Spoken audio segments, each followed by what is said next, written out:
We see typography every day, everywhere. It is there in the book we read, the website we visit, the social media we scroll throughout the day. We see it on the movie poster, banner, product package, road sign, and also the handwritten card. Almost everywhere. And if you have a kid, then you do see typography on the wall in your home. Typography is an art, and we use it in our everyday life, in the emails, in the notes, in the journal, in the resume, in the job letter. Typography can convey a message with different feelings, and our subconscious mind can interpret it properly. Typography is a vast topic, and if you are like me, then we all have been using the typography without knowing much about it, which is absolutely fine. But if we know the basic of typography, then I can guarantee you that you will be looking at typography and use it completely differently. Moreover, if you are starting your content creation journey, then I would highly recommend you to learn the basics of typography. It is going to help you a lot. So let's get in and first learn about types. Font is the specific size and weight of a letter form like Helvetica Regular, whereas typeface is a set of fonts of similar aesthetics and characteristics like Helvetica. Typeface classification. There are mainly two types, serif and sans serif. Serif font has got this serif which really looks beautiful, and serif font is traditional. It is used in books, long form copy. For example, Garamond, which is a old styled serif font and very well known, and Bodoni, another modern serif font which is known for strong contrast. The second type of font is sans serif. Sans means without, so this font is without that serif that we saw earlier. Sans serif is known for clean, modern and minimal style. It is widely used in logos, also body text in the web page, blogs. Two well-known sans serif fonts are Futura and Helvetica. Other than these two types, there are also few other types like slab serif is a bold and bigger typeface which is used in poster and design. Display is another big and bold typeface which is used for poster, big text and design. The last type is script that looks like handwritten and it looks really beautiful. Typeface anatomy is complex and intimidating. So we'll just learn few of those, not all. Baseline, it's the horizontal line on which the letters sit. X height is the height of the small letter. Leading is the space between two baselines and it is also known as line spacing.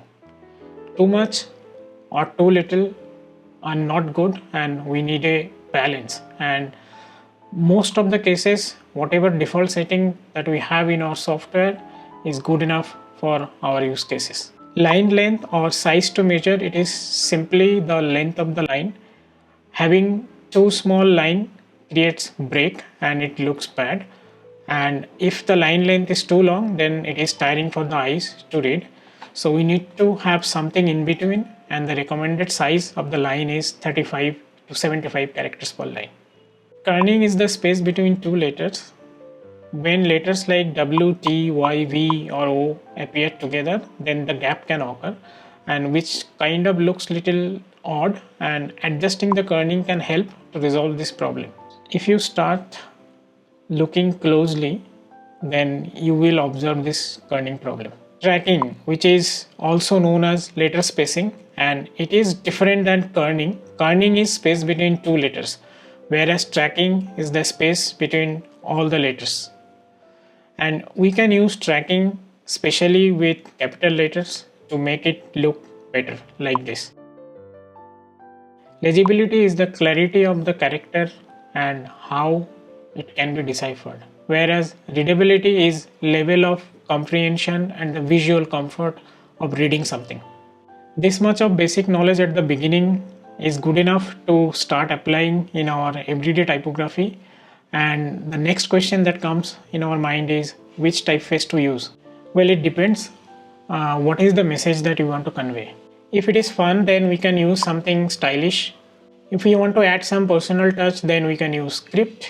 If we are planning to write a blog, then we should use something that easily readable like sans serif. If we are thinking of printing on a long report, then use serif. If we are planning to design a poster, then better to use something big and bold like display or slab serif. If it is for something related to horror, then we can use a font like this.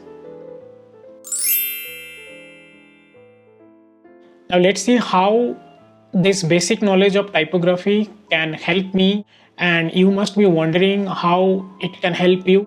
We can use typography to create visual contrast. We all know opposite attracts.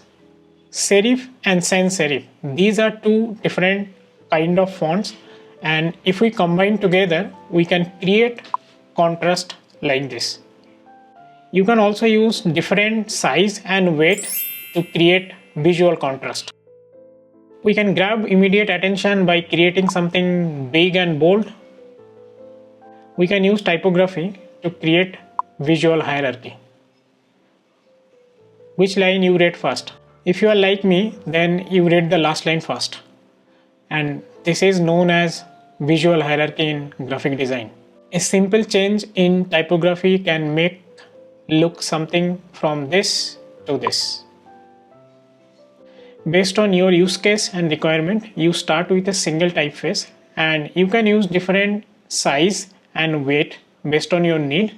As you gain more knowledge, then you can add more font in your list. So this is just the very basic of typography, and as I mentioned, it's a vast topic, and if you are interested, you can learn more. If you prefer to learn from the book, then I can recommend two books which I personally read and I found both of them very useful, and the books are Type Matters by Jim Williams and Thinking with Type by Ellen Lupton.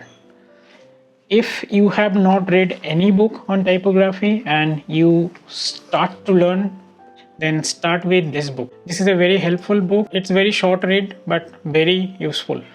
Thank you for watching. If you found this video useful, then comment and let me know if you want a part 2 of typography. Until then, thank you.